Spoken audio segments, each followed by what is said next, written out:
Money is a great servant. It's a horrible master. And it's kind of one or the other. Either it's serving you or you're serving it. But we've even gone beyond that, where we are worshiping and pursuing consumption and comfort as a goal rather than stewardship.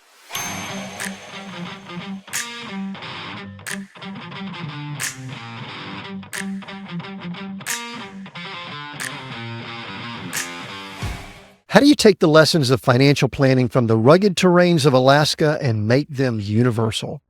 Joining us today is Chad Hufford, a seasoned financial planner and the founder of Veritas in Anchorage, Alaska. Chad, who grew up under the tutelage of his father in the financial sector, brings a unique blend of personal experience and professional expertise. As a devoted father of 6 and an avid outdoorsman, Chad integrates his life's passion with his professional mission, educating and empowering families across America to achieve financial independence. Tune in as we explore Chad's journey from learning the ropes in a family-run business to becoming the longest tenured Dave Ramsey SmartVestor Pro in Alaska, and how he uses his coaching mindset to help clients navigate the complexities of financial planning. And stay tuned, please, to the very end for a special announcement about some future episodes that we have. Chad, welcome to Seek, Go, Create. It's a pleasure to be here and looking forward to encouraging, uplifting your audience and helping them create a more abundant life. Yeah, I'm glad you're here too. You are episode 299. We've got 300 coming up, and I'll talk more about it at the end. We've been going here for 6 years. Sounds like we talked a little bit beforehand. We both had some fun weeks, so I'm glad we're here recording. The listener needs to be thankful, right?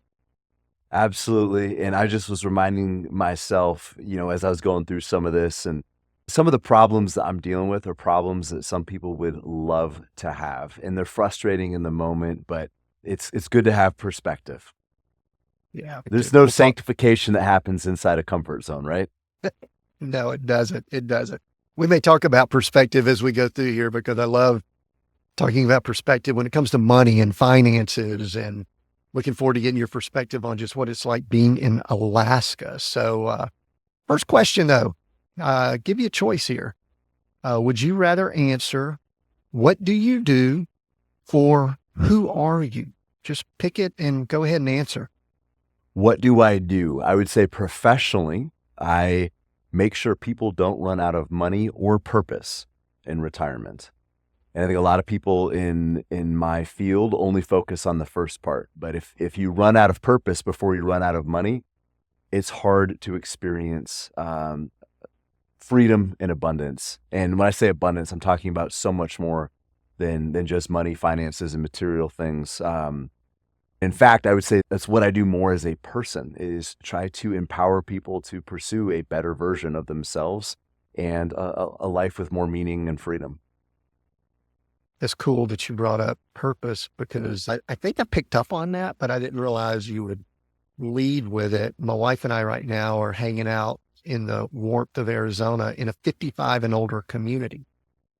And it is fascinating. A lot of these people are retired. A lot of these people have done well financially. But my wife and I, we're still working. We got stuff going on. And it is interesting to see how many people at this age, mature age, they really don't have purpose. Mm-hmm. And this is diving into the deep end of the pool here, but what comes up when you bring up with people that not only do you want them to handle money, because most people are probably thinking money's the answer, and then you start talking purpose. Oh my goodness. Okay. So we could spend the whole episode just on this right here. So number one, money is a tool. When money becomes the goal or the objective, then we're on a dangerous path. Money is a tool you use to build a life of meaning, purpose, and freedom. It's what you use to build independence and not the end goal. I think here in the United States, we've done ourselves a huge disservice by treating work as the thing to avoid. Like, I'm going to build up a bunch of money. I'm going to save a bunch of money so one day I can quit my job. Well, guys, you can quit your job today. The government will take care of you. I'm not suggesting that. But if that's your goal, is to quit working, then you can just turn this podcast off right now. But the goal is independence to pursue what is even more meaningful. And I think so many people focus on what they're retiring from. They don't really have a vision for what they're retiring to. And Tim, to your point about, the community you're in. Most of these people are successful. They did well. They're the worst types of people to not have meaningful pursuit because they're probably more goal focused. They're more, your audience as well, more ambitious, more intentional. They're the worst type of people to not have a mission. And when you take that away from somebody, they will often end up pursuing the wrong things. They will chase the things they shouldn't be chasing because they don't have something meaningful to pursue. Yeah. Or worse, they'll do nothing. That's what we see, some doing nothing. It's really funny here. We're recording this on a Thursday just to put a timestamp on it. And in this community at about 4 p.m., all these people start bringing their chairs out to some little common areas, and they have these happy hours, and they're not all alcohol related, but many of them are. And I'm still doing some work. I'm sorry I can't hang out. I'd love to chit chat with y'all, but so that's one thing, but at least they're being social. And where we are here, there's 32 pickleball courts. And I love a little pickleball. Okay. I'm not against pickleball, but there are people that will play 5 and 6 hours of pickleball a day. And you know what? That's not a bad thing. I think it might be better than doing nothing. But my wife and I will often say, do you think that's what God created them for? To when they hit 65, 70, 75, some are older than that, to play pickleball all day long. And again, maybe it is. I'm not judging it, but and this is a little bit more of an active area than some retirement areas and also. So, I mean, and again, this is a question to ask, Chad, but I'm sure people come to you for the money piece. Mm-hmm. How do you start nudging them to think about the purpose piece? Again, it goes back to, pursuit. We want people to be focused on what they're retiring to, not what they're retiring from. Are you fleeing a career? And even if it's a great job, you love what you did. We work with a lot of oil field folks. We work with a lot of law enforcement. They're careers that are hard on the body. You might love what you do. It's just not something you want to do forever. Are you leaving or exiting a career, or are you entering a new chapter of your life? And I think that perspective is so important between those two. I'll just give you a little metaphor. As you mentioned in your introduction, I have 6 kids. So we watch a lot of nature shows. And there's a leopard chasing a warthog. And I'm watching this, I'm thinking, both of these animals are running as hard as they possibly can. They're as hard as their legs and lungs will allow them. But only one of them is having any fun right now. And the leopard is pursuing something, and the warthog is fleeing. The warthog is running for their life. I think too many people spend life using finances to flee from something rather than to pursue something even more important. I just believe when people hit a period in their life where they no longer have to go to work, we call it a job optional life.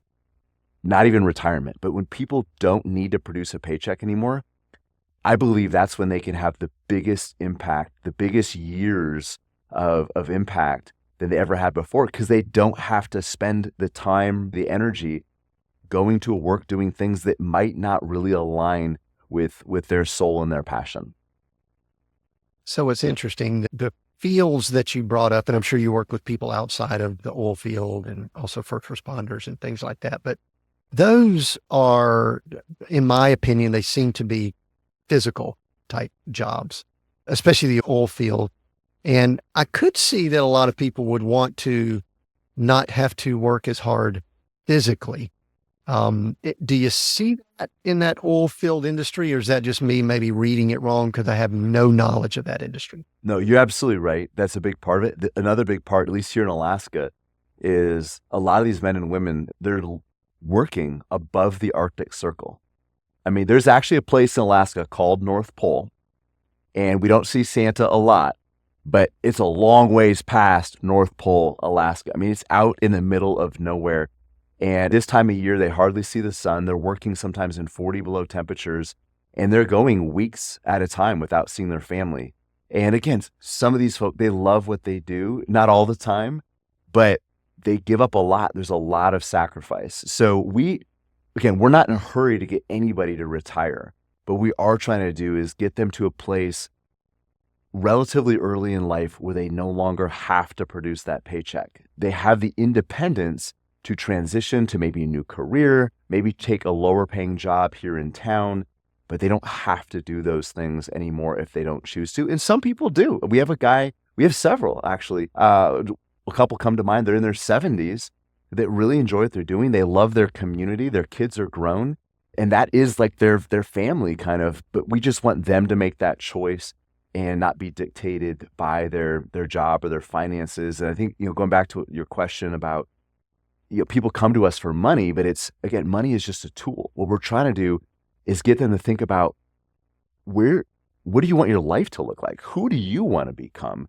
And we start reverse engineering that because again, money is just a tool to build that. It's an important part of the whole equation, but it is not the entire equation. And some of those people might end up down here in Arizona where I'm at. We have a lot of them down there, but no, we have a lot. And again, I love the sunshine. I love being able to be in shorts, and I love taking a break. We talked about the importance of stillness. Like, I'm not saying you should be busy all the time. I believe we were created with margin.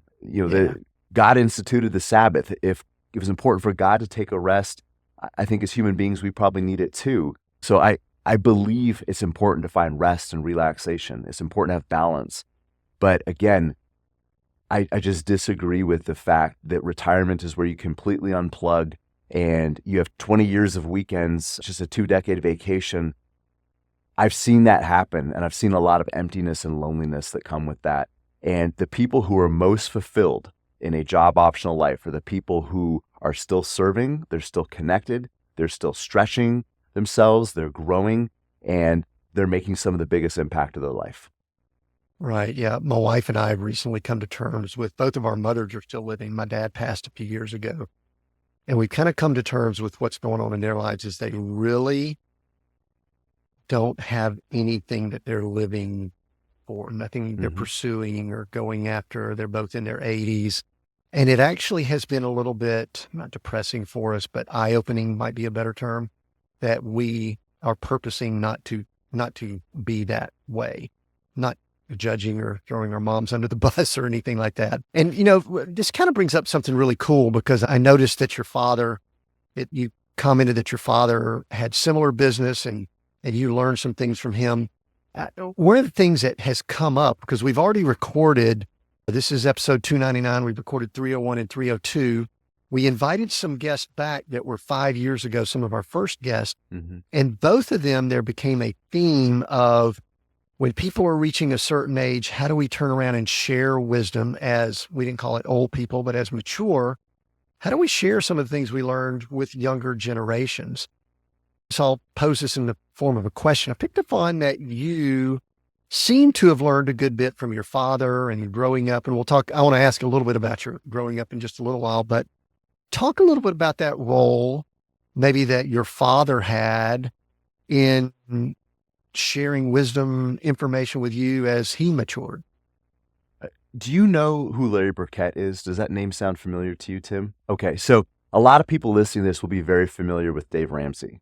But before Dave was ever on a budget, there was a guy named Larry Burkett. And that's what we listened to growing up. And I thought it was child abuse at the time. I'm like, we're sitting around a radio listening to this guy talk about budgeting and money and stewardship and all these things. But that was the household I was raised in. And we live in a culture now, Tim, where money is taboo. We don't talk about that, which means people repeat the mistakes of those around them and they don't learn from the victories, the wins. So we just have the blind leading the blind in a lot of respects. I didn't realize that that's how people lived. I thought it was just normal to sit around the dinner table and talk about maybe a charity you were excited about giving to, or what you were saving up for, or the jobs you were planning to do. I mean, as kids, my dad would give us opportunities to earn money. It wasn't an allowance. Opportunities to earn money based on a goal. And there were sometimes extra incentives. I just thought it was normal to talk about money. And the other thing that was really important though, Tim, not only a couple things. Number one, my parents modeled it. They didn't tell us one thing and do something else. And I believe more is caught than taught. And it's really hard if we tell our kids, hey, you need to be intentional with your money. You need to be a good steward. You need to be generous. You need to plan for your future. but just don't do anything as I'm doing. So I'm spending everything I have. I don't live on a budget. We don't give consistently. We're not, but that's what happens a lot of times is, do what I say, not what I do. My parents taught us, but they walked their talk. The other thing that was really cool is I grew up with my parents, especially my dad, teaching Larry Burkett's class. They called it Crown Financial, and it was kind of the predecessor to what everybody knows as Financial Peace University now. A lot of the same principles. They go back to Proverbs. They're not Larry's principles, not Dave's principles. They're God's principles. They've been working for 4,000 years, roughly. But they taught those in our churches, in the community.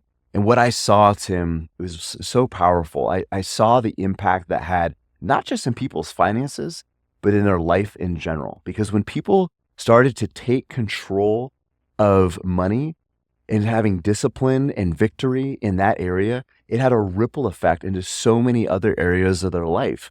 And when God's people start using money God's way, it's amazing the impact that has and how the rest of their life lines up. The cool thing about that, I just went straight to a scripture. It's in Matthew 6, somewhere early in Matthew 6. You can't serve two masters. And I'm pretty confident that many people are attempting to serve two, but you can't serve two because that money is such an important thing for it. The thing that popped into my mind, and this is going to put a little bit of a timestamp on when we're recording this, is that we don't have good examples of fiscal responsibility in discussing money. And we've got such an example of that right now in the U.S. government, in that Elon Musk and Donald Trump, I'm not going political on this. This shouldn't be a party issue, but they are going through line by line with what the government is spending. And some people are excited about it. Some people are not. And we haven't had fiscal responsibility in our government. I don't think we've had good models in our culture, Chad. And so the fact that you had it in your family, I think is really cool. I'll pause. Any thoughts on that? A lot of thoughts. So number one, again, there's a phrase or a saying that says fish discover water last. I did not realize how blessed I was to grow up in that culture, in that environment. Again, I thought it was normal.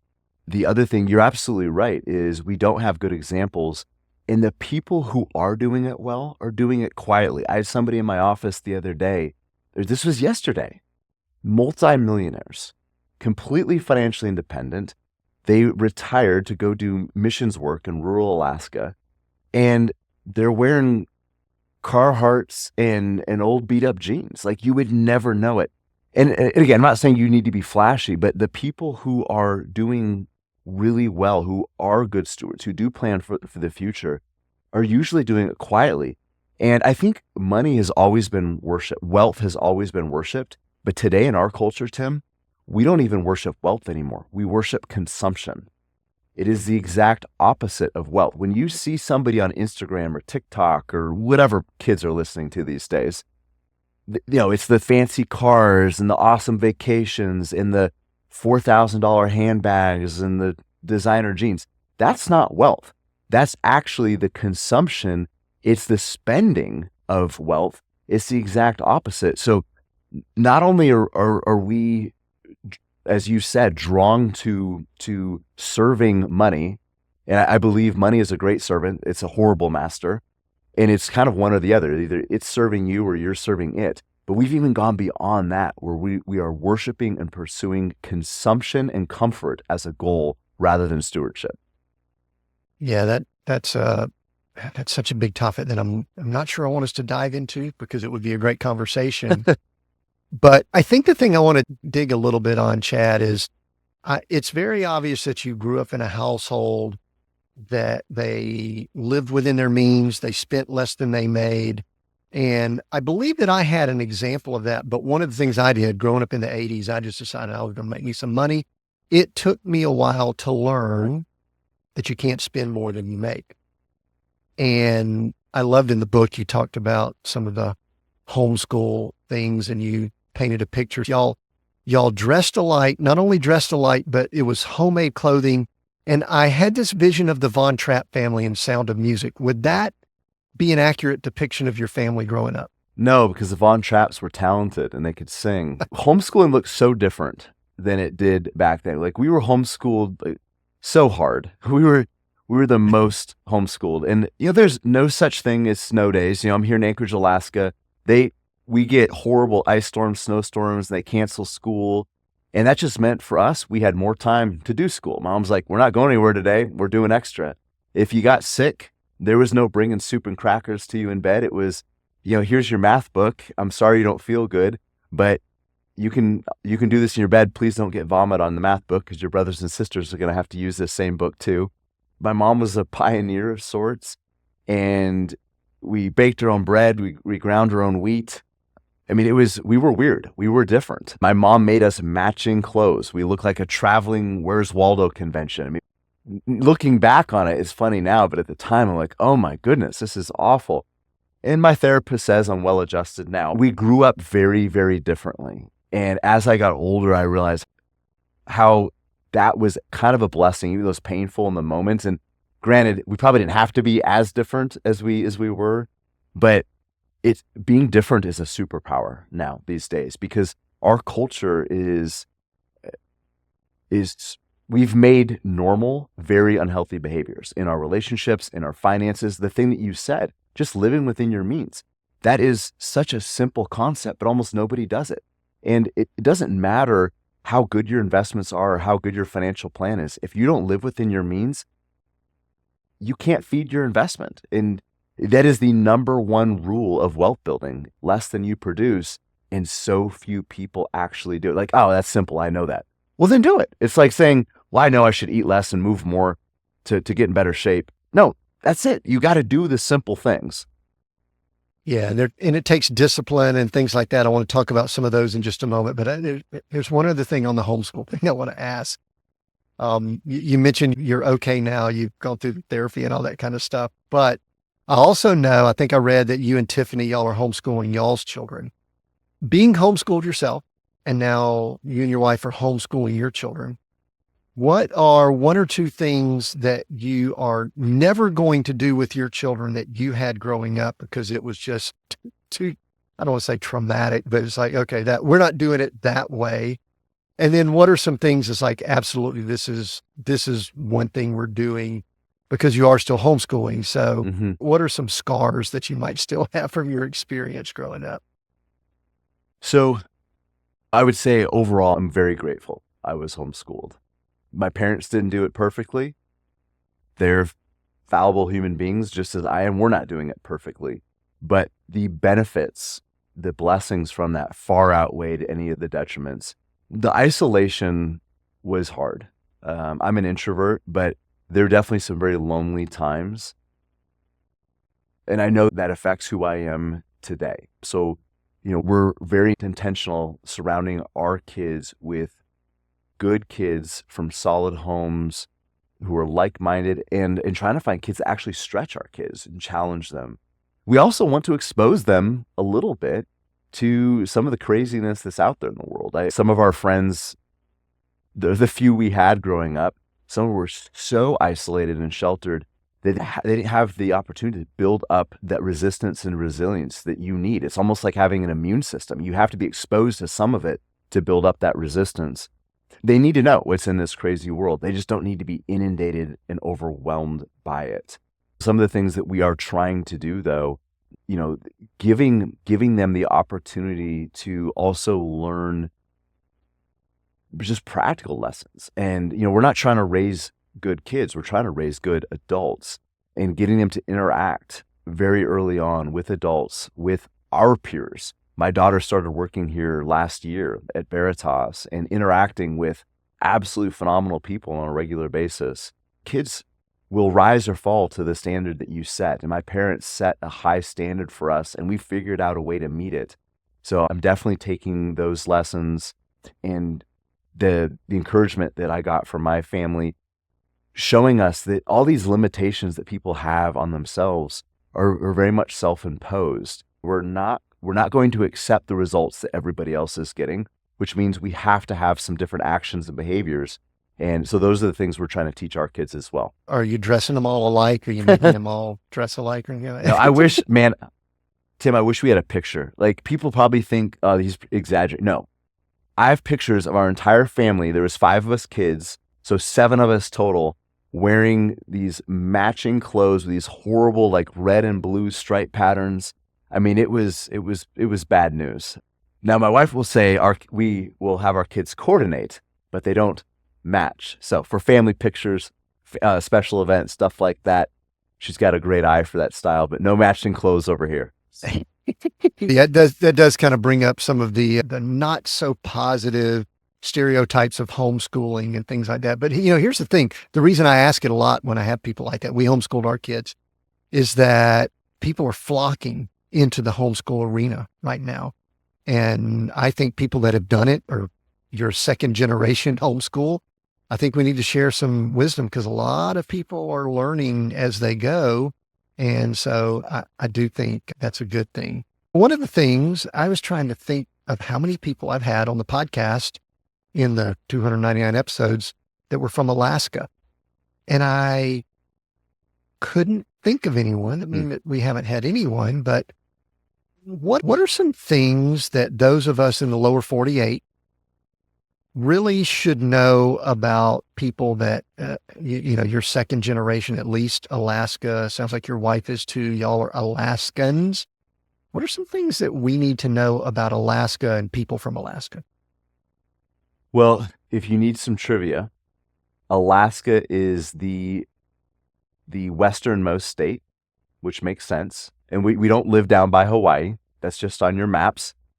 We're actually up north quite a bit. But it is also the easternmost state because the Aleutians, which is the arm that heads out west, goes so far. And the joke is like, we can see Russia from here, right? But there's a lot of places in Alaska that are closer to Russia than they are to Anchorage, where I live.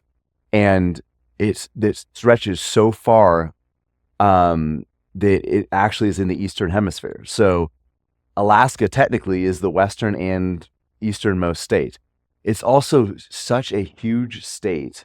We like to remind our friends in the smaller state of Texas that we're over twice their size, but we have such a vast difference in geography and terrain. Like people say, what is it like living? Well, where I live is completely different than, let's say, Fairbanks or down in Juneau, where our capital. There's so many different climates that even within Alaska, there's deserts. We have rainforests. It is an unbelievable place to live. And I've lived here my entire life, as you said, and I still have experienced only a fraction of it. Mm-hmm. One thing that's tough, we visit a lot of national parks. We've been traveling around for 12 years, but 6 years in our motor coach. And we did Oregon like in 2019. And then we were planning to start mapping out how we could get up to Alaska. And then COVID hit. And we were like going, I don't know if, we can't kind of go through Canada. It is a long way, should we do something different? But one of the things I've looked at is some of the national parks there. I don't want to say you almost can't get to them, but if you really look at some of the land there, it is so remote, so massive. It's almost daunting for someone who says, yeah, I'd like to pick off a few national parks. Have you been able to get to some of that? You're an outdoors guy. So what all have you been able to quote unquote explore in Alaska that you could share? Well, it's both. And I don't want to, there are some very accessible places. There's some places that are nearly impossible to get to. So for people planning a trip to Alaska, I don't want to make it feel more daunting than it is. You can have a nice vacation. This isn't like going back in time up here. We have running water, electricity. We have internet on most days. But there are places where you can only get to by like boat or plane. There's some extremely remote places, and some of those places are so ruggedly beautiful that, it's awe-inspiring. Like you will look at some of these places and think, I don't know if another human being has walked over there. But there's gorgeous places to drive to. There's places, we have a train system that takes you to some of I'll call them the kind of hot spots, some of the key places. Like if you're going to only be in Alaska for a week, you need to see these things. So it is a mix, but there's definitely, for people who are more adventurous, that want to get out to those more remote places. There's a lot of air taxis, and even I talked to a guy yesterday that runs a helicopter service, and they bring to people the parts of Alaska that most Alaskans have never seen. And one of my favorite places here in Alaska is actually where my wife and I built. It overlooks Anchorage, and I'm only about 15, 20 minutes away from my office, but it overlooks the entire city. We have moose and bears and elk that come through our yard, and it's a beautiful perspective. It is peaceful. We had a gorgeous sunset last night. One of my favorite things to do, I was going to say in the summer, is sit outside with a book and read. In the winter, a little too cold for that, but sitting by we have these big windows facing where the sun sets, and just sitting there and just taking it in. And I pinch myself sometimes, Tim, like that we live here. And I tell my kids, like, we experience on a regular basis for what a lot of people is a bucket list. And like, don't ever let this get old, because I mean, just it's like God paints a masterpiece every single day that we get to experience. As my wife and I have traveled, we kind of coined this when we were in New Zealand for a few months. There are beautiful places all over, but then there are how great thou art places.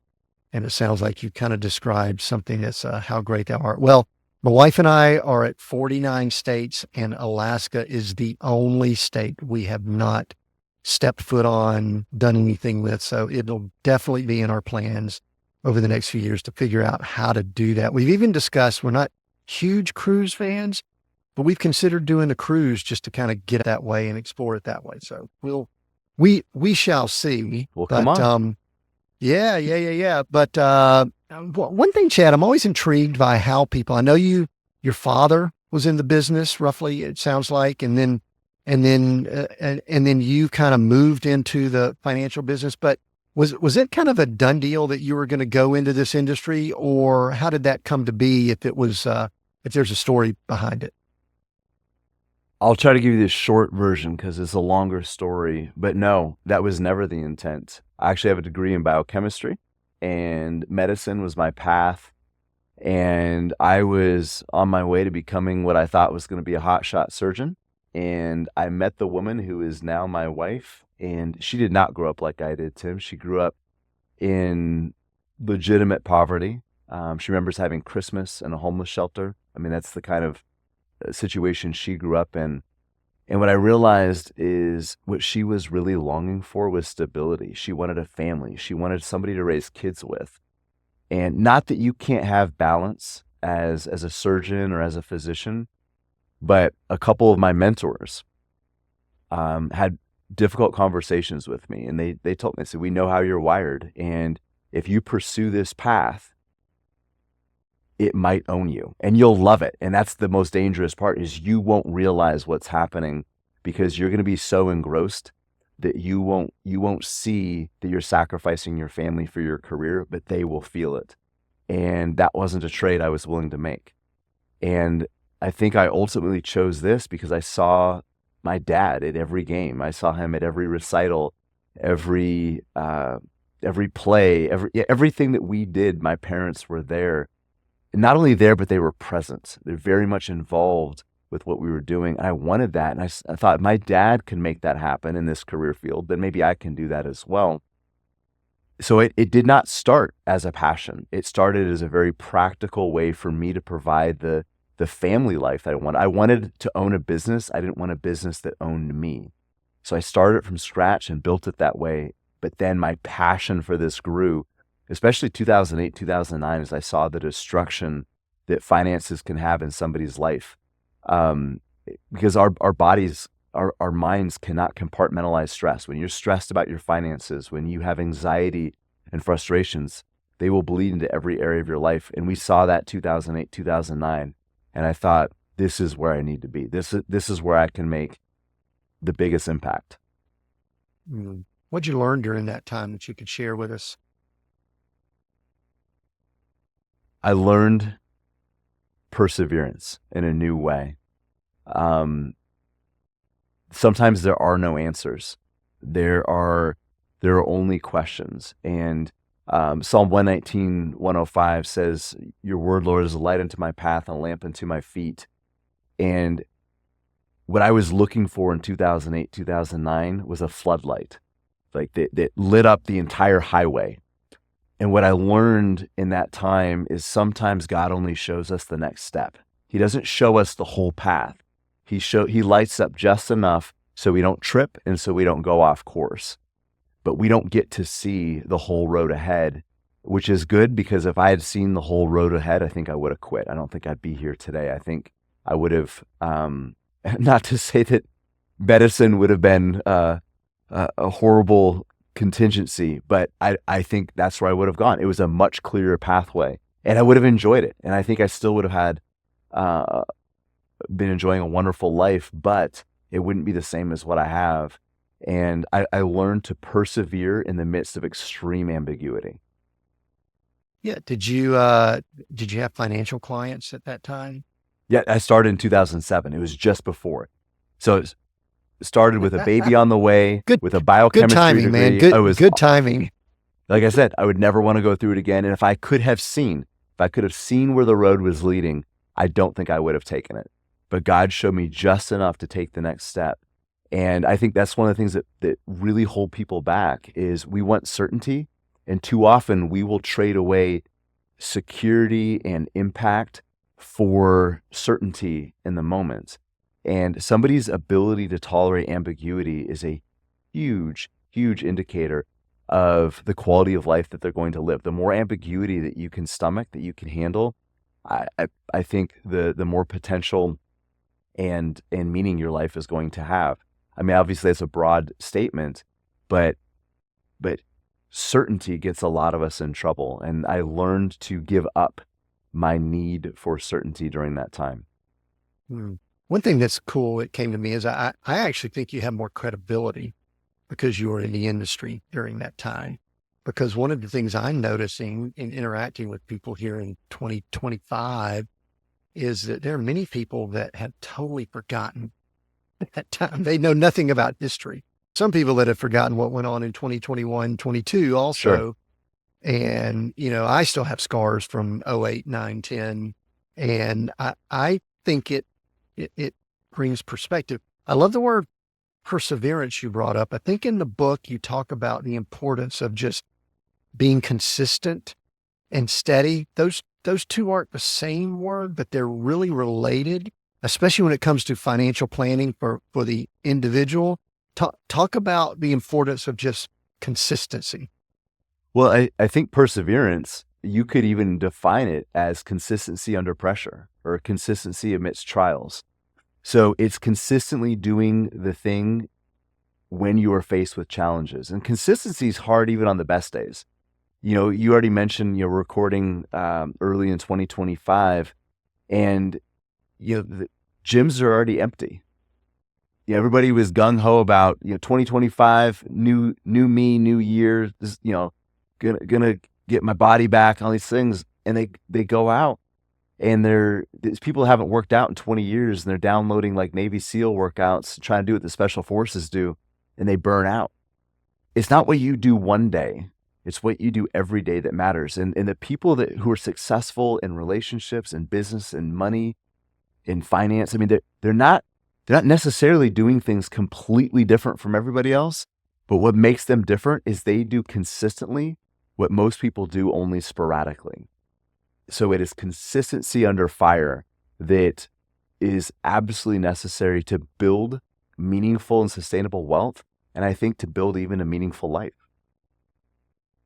Yeah, when you jumped on here, I was going to comment on your pecs because you used a story in your book about some guy at a conference. I mean, but we're really from the waist up here. And I said that could get awkward just like that. We'll let people read the book and get the rest of that story. We won't go there, but. The gist of it, just real quick, is somebody was trying to figure out, what's the secret to developing their upper body. And, it was asking about all these different exercises and this technique and that technique. I said, they'll all work, but you have to do them.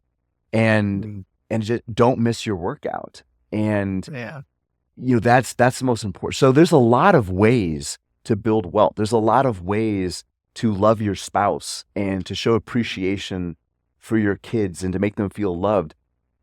There's a lot of avenues, but we have to consistently execute those things. And I don't mean this to be crass, but Warren Buffett, he has a quote, I believe it's Warren Buffett, that says, if you want a baby in a month, you can't go get 9 women pregnant.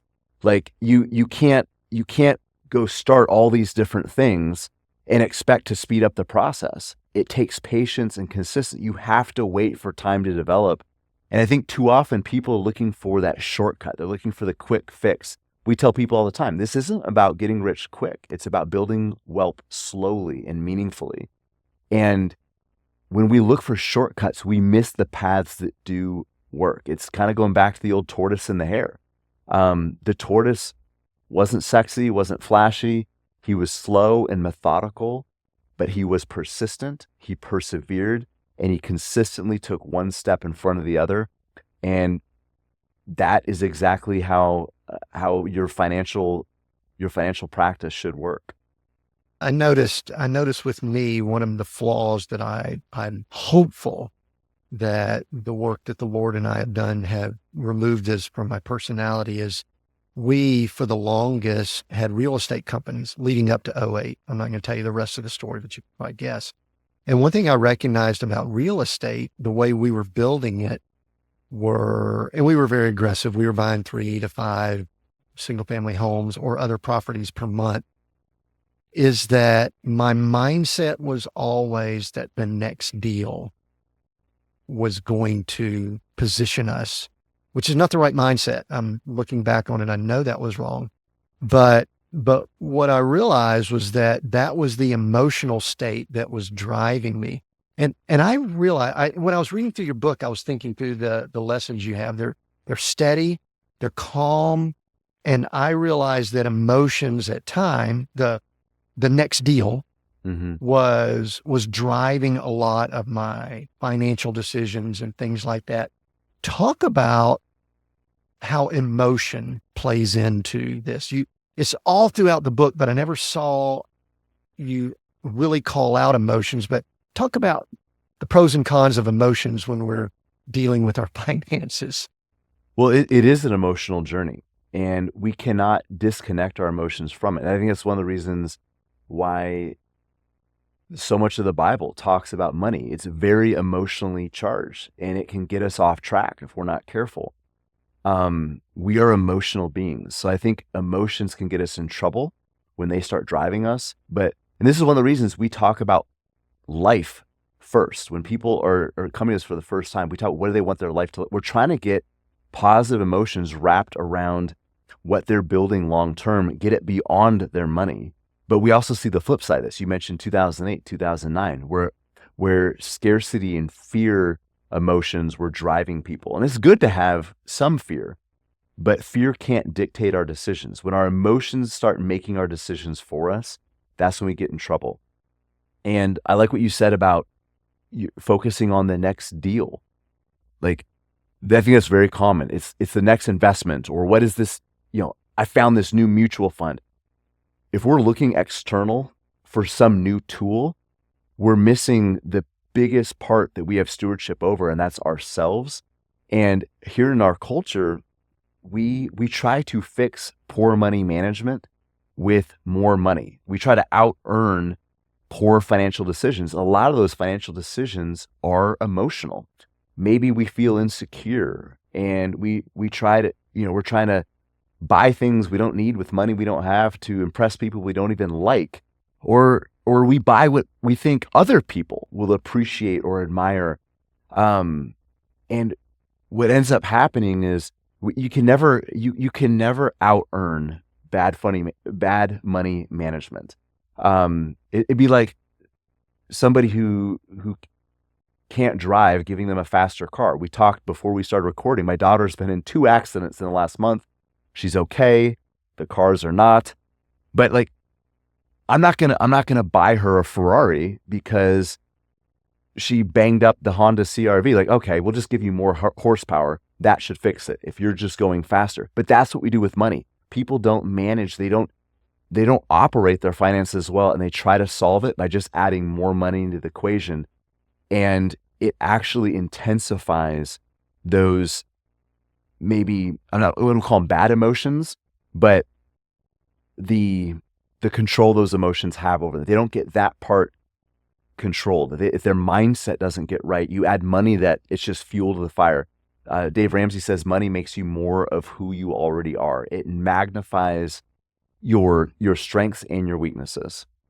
And one of the things I recognize with me, and I think this is fairly common, is I had I'm not proud of admitting this, I had a get rich quick mindset. I had a short term, get rich quick, do a couple deals.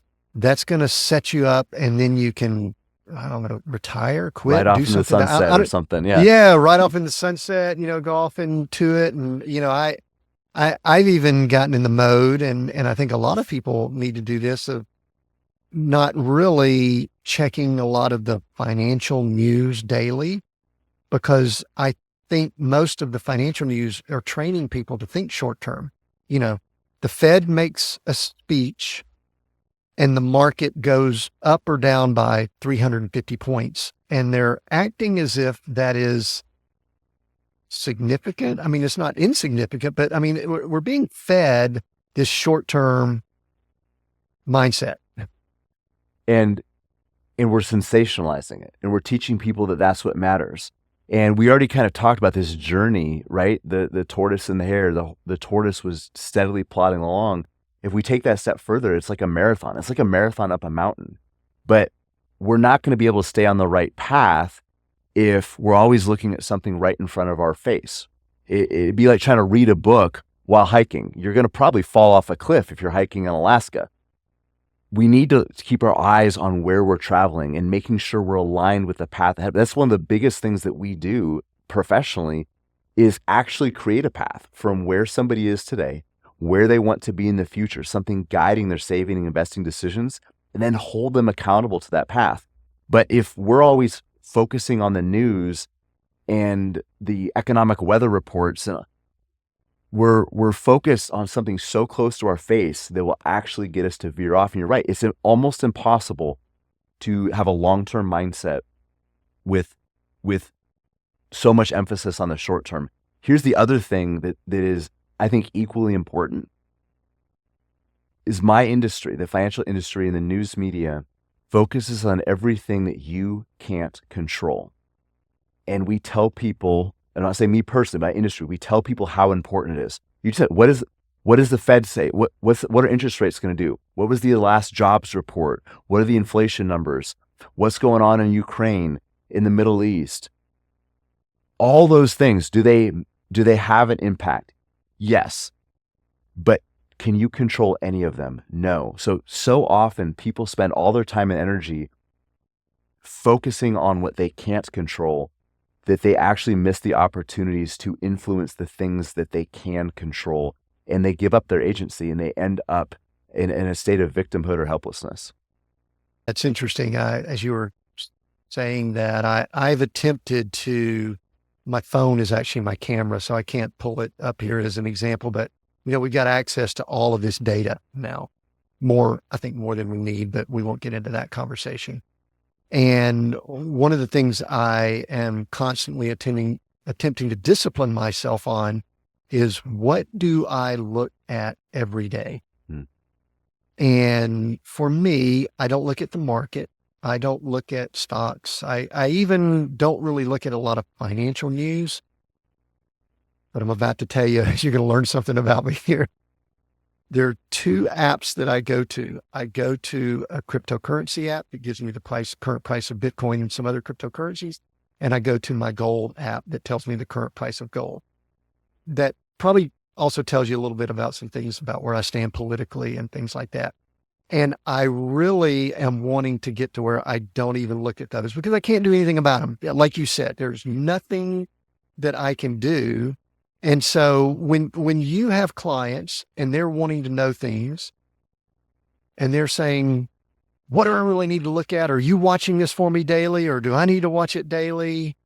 what kind of advice do you give people? What do we really need to know in the world we're in today?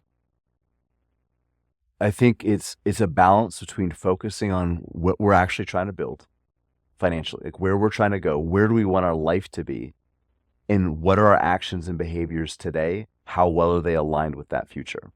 So it's ignoring most of what's going on in the world. So a lot of what you talk about when in your leadership coaching is about the difference between being proactive and reactive.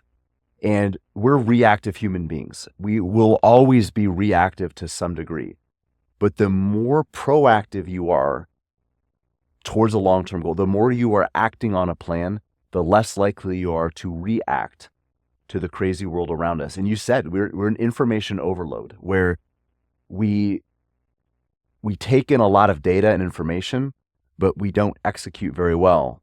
And I think we need to be really careful about, are we getting intellectually obese? Are we taking in so much information, but then we just sit around and don't do anything with it? And just one thing I'll say is, just kind of close up this thought, is not all data is information. Not all information is knowledge, and not all knowledge is wisdom. And I think we lack a lot of wisdom in our culture. A lot of data, we have a lot of information, but what are you doing? How are you stewarding that? Are you actually implementing that into your daily life? That's the question we need to ask ourselves. And that's how we circle back to our clients is, where are you in relation to where do you want to be in the future? And what are the changes or what are the steps you need to take to be in alignment with that, regardless of what the world is doing around you? Because Tim, what happens in your house is always going to be a bigger impact to your future than what happens in the White House or on any other political platform. Yeah, amen. That's exactly right. People need to, I'll go back to what you said. I love that you brought this up. Proactive for me is controlling those things you can control. Being reactive is allowing all those things that you probably don't really even have control over can at times beat you to a pulp. I mean, I see it with leaders that I work with, and I'm sure you see it with people in the financial arena also. There's one more word I want to bring up to you that I want you to discuss before we talk about how someone can connect with you and what the process looks like, Chad. And if we want to say anything about the book, Forging Financial Freedom, I'll have seven wealth building lessons extracted. I like that's a good word there from the Alaskan oil field. I'm sure that was intentional with that word, extracted from the oil field. But the word risk, as I was reading through the book, the word risk kept being the word that jumped up. You talked about it a number of times, but I believe because we haven't talked about money, we don't look at it as a tool, or maybe there's other reasons. I think and fear, I think you brought up fear earlier. I think a lot of people have a misconstrued, I don't know if I use that word right, a screwed up way of looking at risk, maybe a better way of saying it. I also think that if we go back to even things like COVID, I was watching all that transpire and I'm going, I don't think people know math. And I'm not going to get controversial here, but I don't think they understand the risk factors that are going on here. Are we as a culture, have we gotten to where we really can't evaluate risk well? And how does that feed into your business? I believe absolutely 100%. We have misidentified risk, and sometimes we try to eliminate all risk, which is impossible. And we saw this in COVID. I was just talking to somebody in the mental health space a couple days ago, and he works in the school systems, works with the youth a lot, actually an ex-NFL player, and just has a passion for youth, especially sports. Like sports probably saved his life. He was in a gang growing up, and a legitimate gang. Like he was into some bad stuff, and there was a coach that kind of pulled him aside and introduced him to Jesus. But it was that community around him that was a part of him becoming a Christian and being converted. And anyways, point being, it was this community that he was surrounded with, like being part of a team. It was so important. And we were so concerned about our kids getting sick, as if that was the biggest risk, that we isolated them. And now we have kids with severe mental health and emotional issues. I mean, look at the suicide numbers coming out of COVID. And I believe a lot of times we fight the wrong dragon. somebody the other day was, this is at our Super Bowl party. They were asking about some diet stuff. And they're like, well, if this diet, if I do this, here's some of the risks associated with that. And, what do you think about this? Like, this seems extreme over here. As this person is talking to me, she's shoving Oreos and Reese's in her face. And I'm thinking, you're worried about the wrong risk. Like maybe this diet doesn't have enough vegetables, and maybe this diet doesn't have enough protein, but any of those are better than what you're doing right now. So we do not, I believe you're 100% right. As a culture, we do not assess risk well. It's relationships, it's in our health, and it's certainly in our investments. So if I walked in your door and I'm obviously misguided, or I'm talking about risk, I mean, how do you massage that? How do you work somebody through that who is either fearful or whatever? And it's, we're coming up against our time here. That might be a longer question, but how do you deal with it when somebody comes through your doors and their risk tolerance or whatever is like way out of whack? Number one, it's getting them to identify what they think risk is, because a lot of people misconstrue risk and volatility as the same thing. And they're not. Now, volatility can be a part of risk, but volatility goes back to that idea of its ambiguity. It's if I put $100,000 in this investment, it might visit 80,000 on the way to $500,000. That's volatile, but is it necessarily risky? And I'm just going to use, Alaskan analogy. Climbing a mountain, not every step is up. You sometimes have to cross valleys to continue climbing. And I think life is that way. Investing is that way.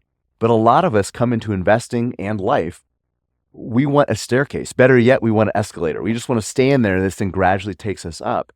But with a mountain, there is some uncertainty. But in order to keep moving towards your goal, you have to be willing to actually take some steps down.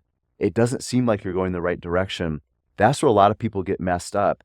And I think one of the biggest risks facing investors today is not the temporary principal fluctuations, the price volatility of your investment, but it's the long-term, consistent and permanent eroding of purchasing power due to inflation.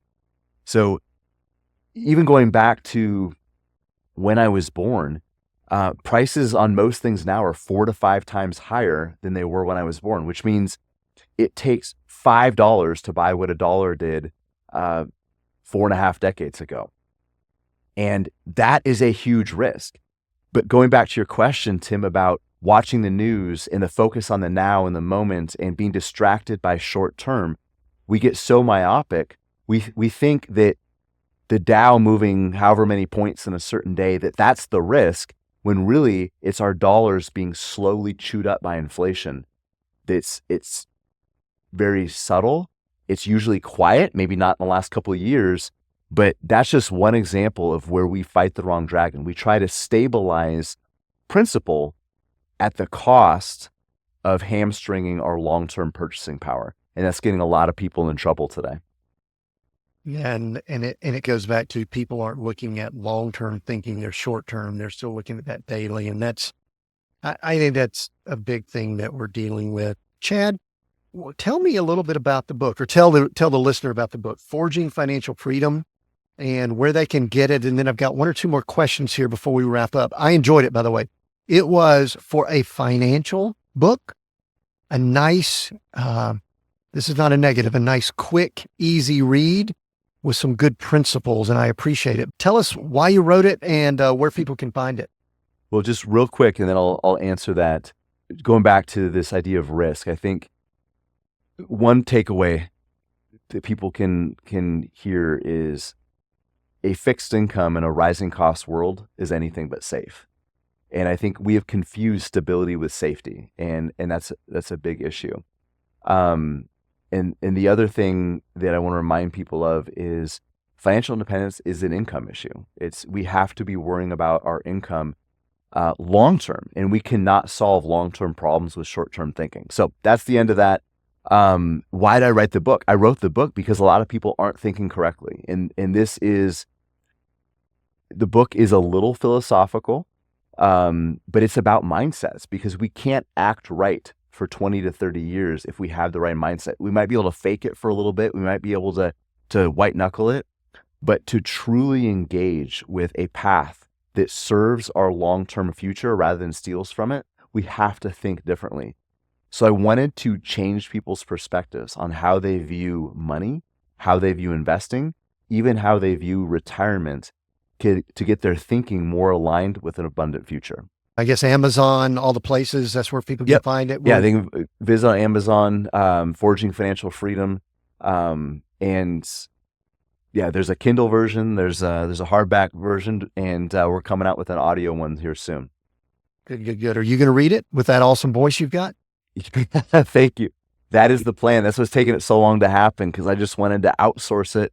And my team's like, no, you need to read it, because these are your stories. They're stories from your clients. You need to read it. I will tell you, that's hard. Doing an audio book reading, it's a hard thing. I wrote a novel a few years ago, and I was going to do that. And I've, got the equipment and stuff like that. I struggle with it. So I actually got my son to do it for me. So anyway, hey, Chad, if someone's been listening to you and they just love the mindset, you work with people all over the U.S., correct? Are you able to do that? Tell somebody how they would connect with you, and maybe I think you gave some glimpses along the way of the first few steps, but just what that first interaction would look like. Maybe remove some fear of what that first interaction might look like if they reached out to you. Well, the way to get a hold of us, they can visit our website at veritasalaska.com. And like you said, Tim, we work with people all over the U.S., but we were founded here in Alaska. And I think it's kind of catchy. There's some cachet to having Alaska in there. But that's where they can find us. We're also on Instagram, veritas.alaska, and you can find me on LinkedIn, pretty active on there. But where this starts is identifying where people want to go. And very few people have a consistent, or at least an accurate target of what they'll need to retire and remain comfortably retired for a very long time. And it's really hard to hit a target you can't see. So that's where we start, is getting clear about where do you need to end up to have the life that you want. And I'll admit it, I'll call out the elephant in the room. That can be uncomfortable. We're asking some challenging questions, but they're questions to get people framing their perspective correctly, get them out of the today, focused on their future self. Because I can't tell you what's meaningful to you, Tim. I can't tell you what a meaningful retirement, a job optional life would look like. But if we can figure out together what that looks like, that can give you some very clear pathways to get you there. Excellent. Thanks for that. We'll include links for the book and also how people can connect with you. Chad, we're seek, go, create. Those 3 words. I'm going to allow you to choose one of those. Just as the last question, it just resonates more with you, means more. So seek, go, or create. Which one do you choose and why? I'm going to choose create. And the reason is I never thought of myself as a creative person. I can't draw. I can barely write my own name, but creative means a lot of different things. And I've expanded my view of what create means. And I believe I was created by God to create. And I believe God puts elements of himself inside of each one of this. And I think creation is a part of that. And we all create in different ways. So with that desire, or with that innate ability to create, I also believe I've been given specific gifts and talents used or designed to create a better life for those around me and to serve those people. And finance is one of the tools I've used to do that. Other people have other ways, but I love the word create. And that is my goal. My desire is to be a creator of opportunity, a creator of purpose, and a creator of direction and encouragement, as long as I'm on this earth and have breath in my lungs. Love that. Yes. I also believe we're created to create. Some people have that artistic ability. My wife does. I do not, but we are creators. Chad Hufford, thank you. I appreciate this conversation. Make sure you get a copy of Forging Financial Freedom, 7 wealth building lessons extracted from the Alaskan oil field. And if you feel so compelled, just reach out to Chad. I'm sure he'd love to have a conversation with you about some of these topics we've talked about. The next few weeks are packed with some of the most insightful and thought-provoking episodes we've ever done. Make sure you're following and subscribed on your favorite podcast platform or on YouTube so you don't miss a single one. Our next episode, 300, this was 299, is a milestone, and we're celebrating in a way we've never done before, extremely unique. For the first time ever, I'll be sitting down for a long-form interview with AI using Chat GPT, asking questions just like I did with Chad today of AI and Chat GPT. We'll see how it goes. We still have to record that. It's going to be fun. We're going to go deep into leadership, faith, business, and the future of technology. And will AI have the answers? I don't know. We'll see. Could raise even more questions. Make sure you're subscribed so you don't miss this groundbreaking episode. We will see you next week for episode 300.